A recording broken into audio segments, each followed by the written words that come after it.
I'm going to tell you this morning. I will start with a little bit of historical background. So Bjørn Thorsen founded in Denmark in '52 as a chemical distributors. The first years, well, they have been the life of any other distributors in these years. Steady growth, either by getting in new principals or new suppliers, or by external acquisitions and expansion into the other Scandinavian countries, and then later on in Finland and Baltics. Then come the financial crisis in 2008, where everyone, I think, has been heavily affected by this, where basically the harsh business situation in Europe and the search for cost killings, it boosted the consolidation movement in the chemical industry.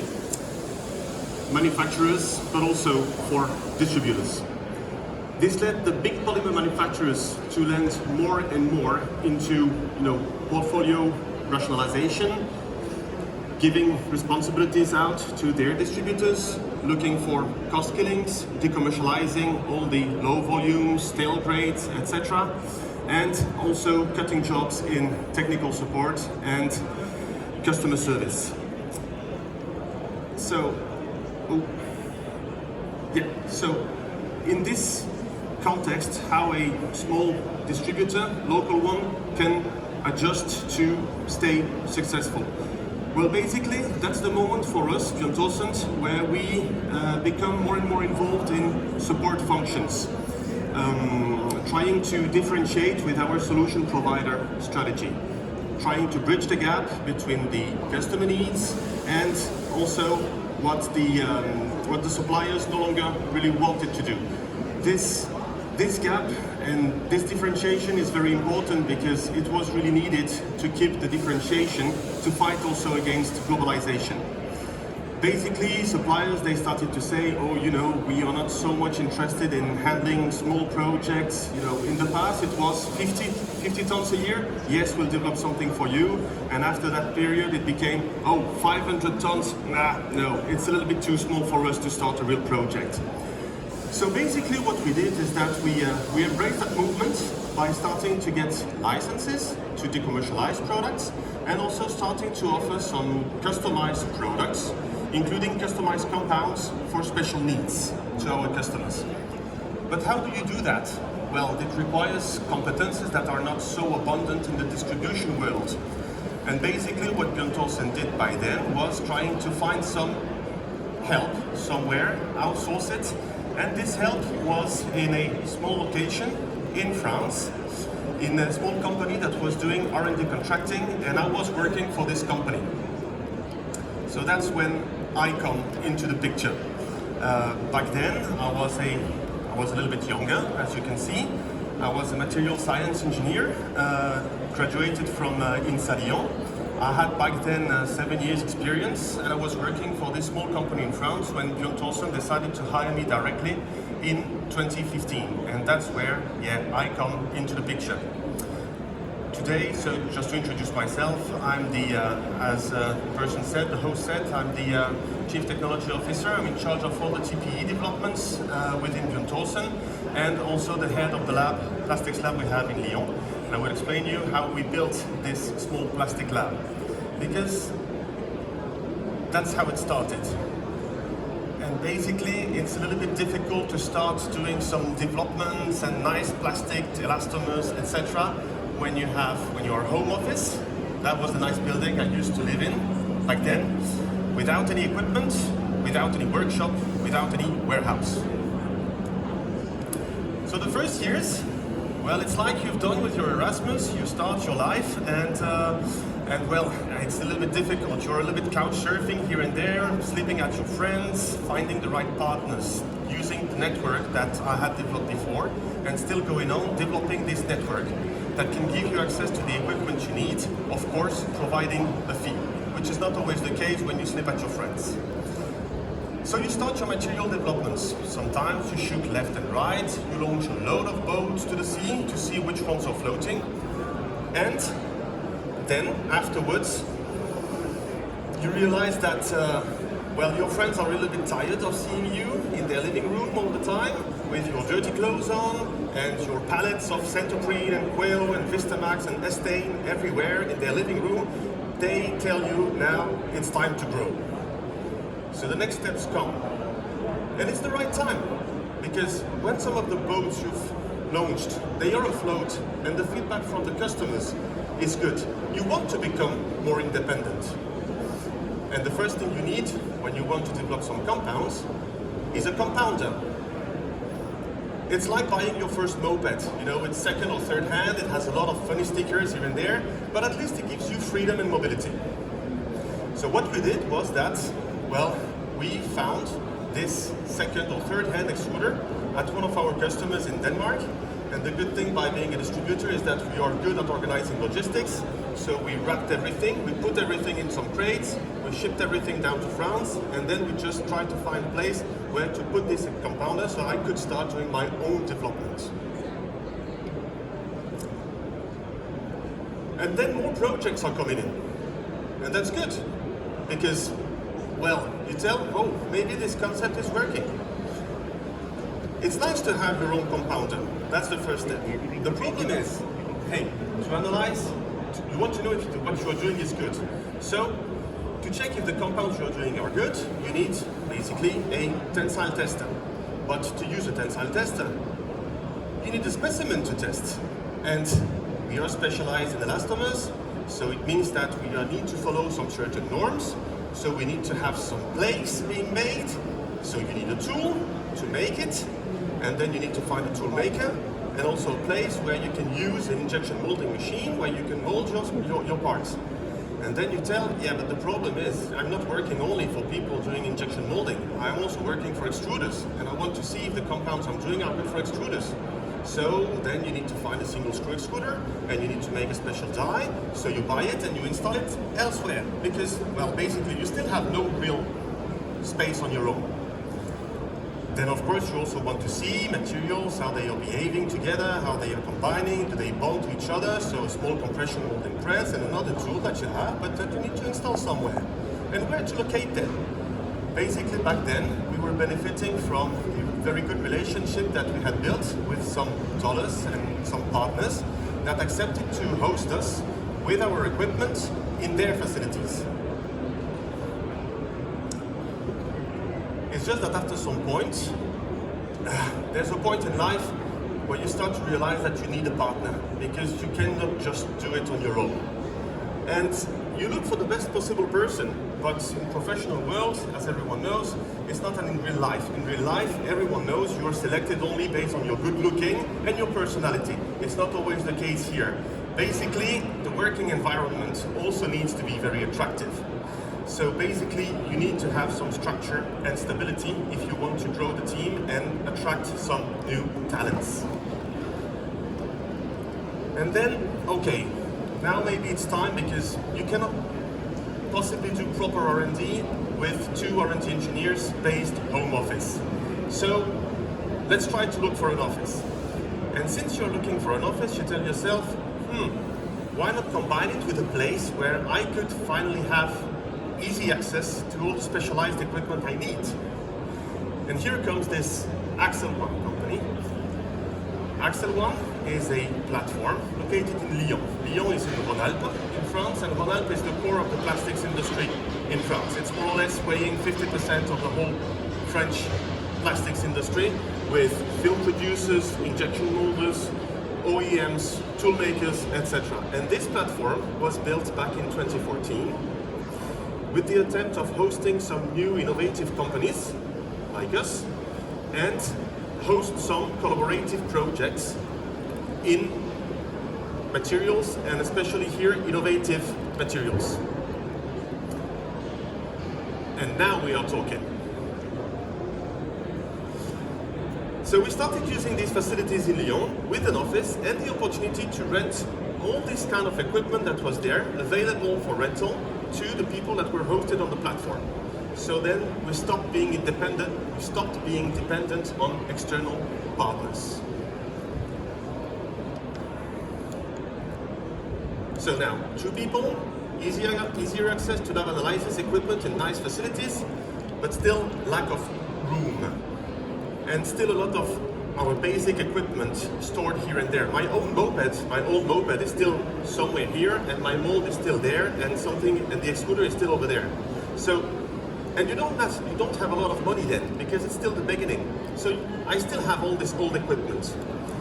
So in these years, it's really a matter of consolidation and focus on consolidating this service offering. Building the technical support to the sales so that we could generate more leads and more projects and everything, and prove the concept is really working before further expansion. And then, yes, you realize, the concept really seems to work. It works. So you need to expand your team. You know, it's like you have a partner, then you start to have kids, and you do a family. So you hire young engineers, young R&D people that are going to come and work with you. The problem is that when the family is expanding, of course, you need a new car. And with the new car comes the garage, and then the roof rack, and then the trailer, etc. What does that mean for us? A new state-of-the-art compounding line, but when you have this one, you still need to have the feeders, the dryers, the bagging station, etc.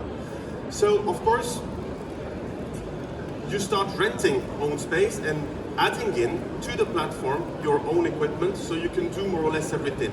The R&D, but also the production of samples, industrial samples, 50 kilos, 100 kilos, 200 kilos, so that we can get projects moving and things going on.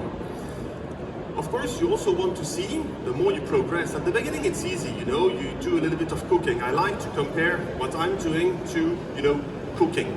You have some ingredients here and there, you have some plastics, you have some elastomers, you have some additives, you have everything. You combine them together, you do your small recipe, and then you get a product. But after a while, you want to see if what you're cooking is really, really good. Not only, okay, the plate looks nice, but is it really good? So, you want to see how the materials are behaving under aging and under flame, and how they process, so that you can really provide a good service to your customers. So, you buy ovens, and then you get a flammability bench, and then you buy a spiral flow standard insert, and all the molds that you need to make all the kind of specimens you need. And of course, you need more space again. So that's why we are now renting our own lab facilities into the platform. So we are fully integrated into this platform, having access to mutualized equipment and having our own equipment located in our own lab down there.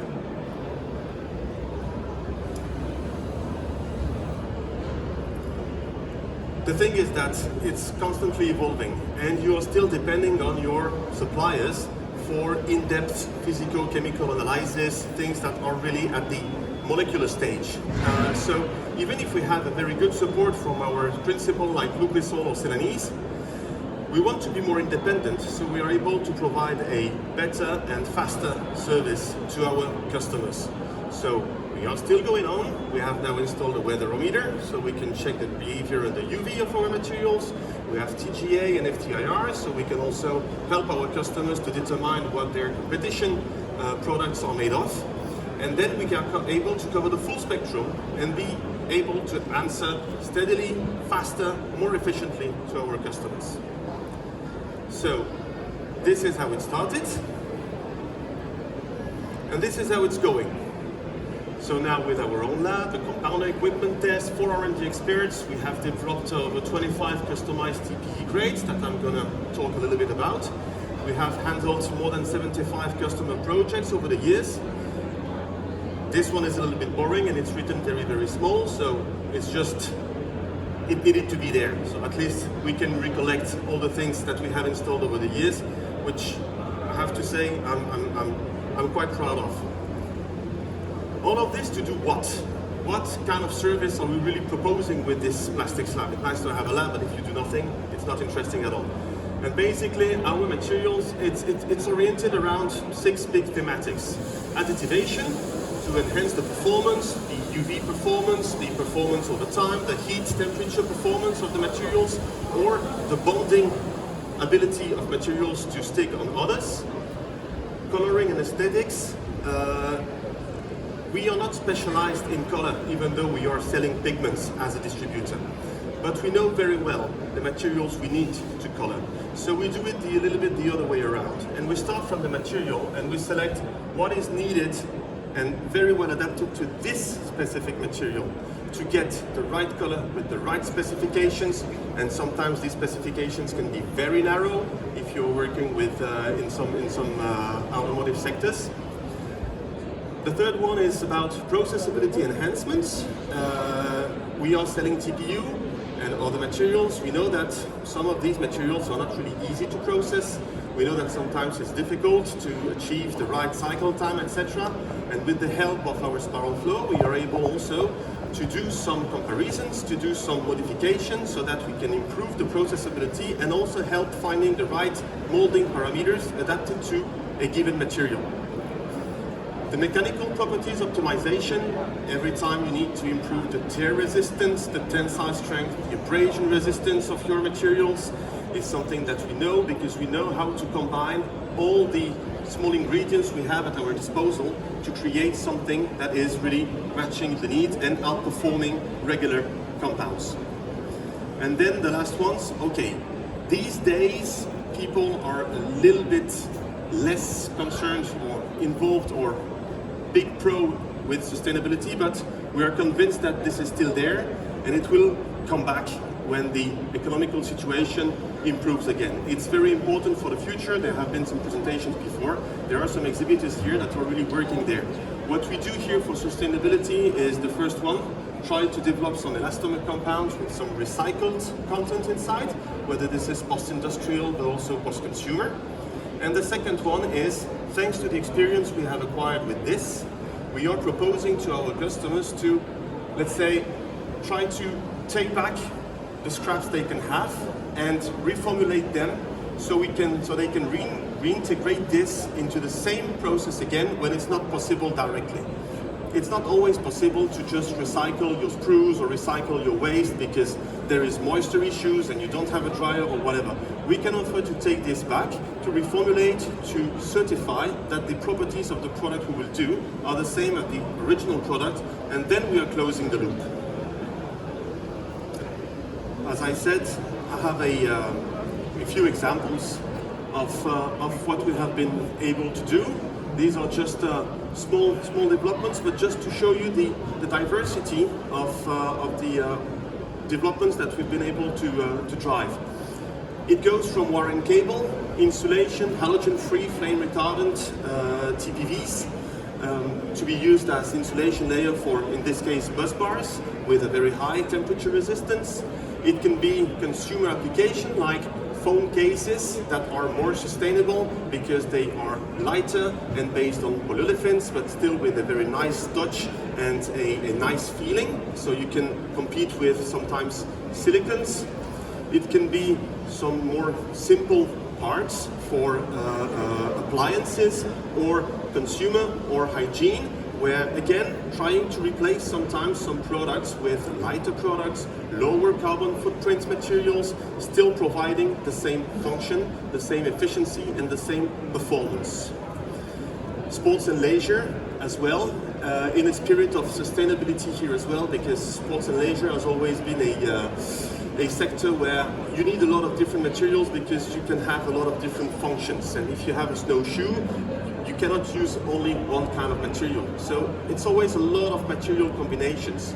We're trying to ease that up by improving properties of some materials so they can compete with other ones, still staying within the same chemical family. Replacing, for instance, a composition where you have polyamide and TPU and SEBS and POM with something where you will have glass-filled PP with TPV material on it and TPO, so it's all polyolefins, so at the end it's much easier to recycle. So today we have this product range, our OptiPran branded TPVs. We have developed some bonding grades for outdoor resistance to bond onto PC, PCABS, etc. We have the recycled grades that are used today in automotive applications.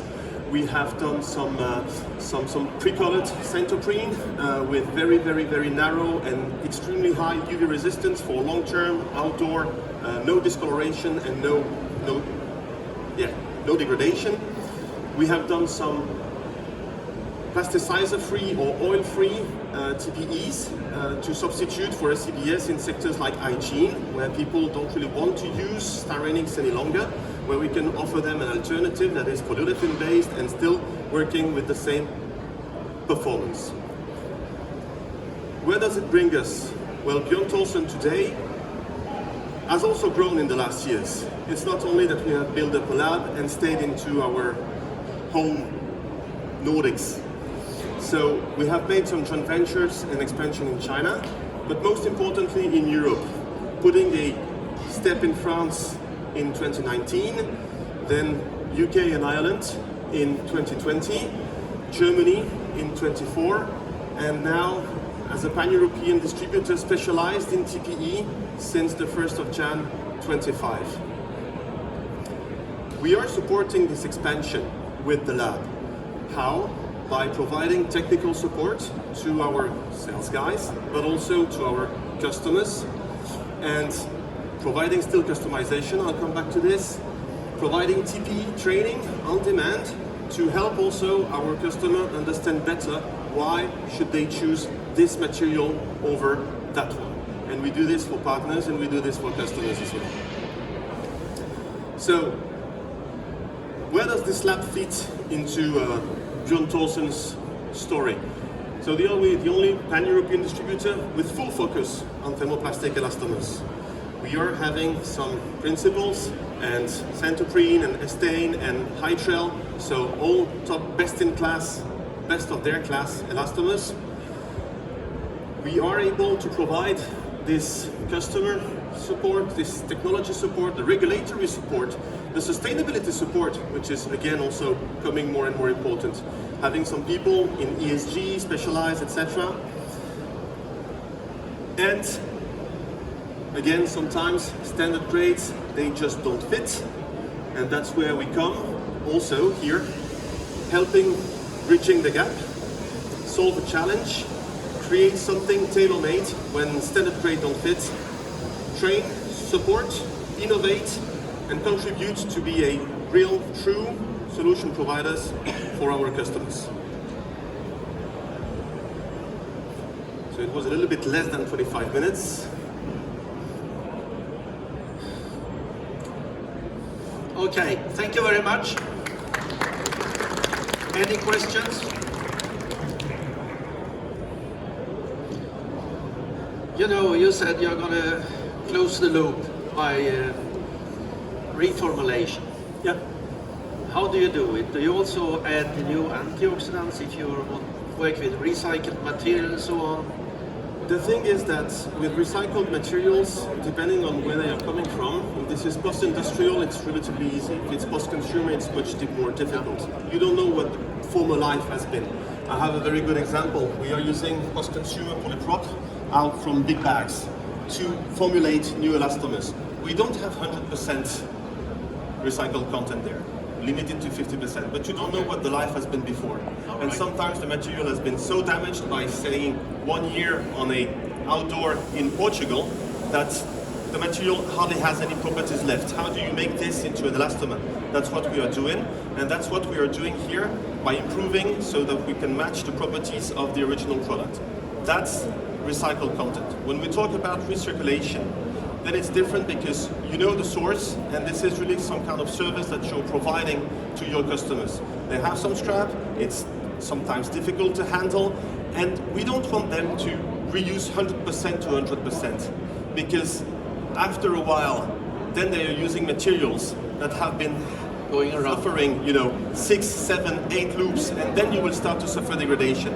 And you can load as much as you want with antioxidants, etc. There is just a limit that the material can take. That's why we are taking it, we are turning it into new material with, let's say, 40 to 65% recycled content, and then we bring it back. Then we can ensure that we always have the same quality, the same consistency from one production to the other, and the same good aging properties. Okay, thank you very much. Thank you. Okay, you are going to get some chocolate here. It's not recycled, it's virgin material. That's fine. And thank you very much. Thank you. Well, we have some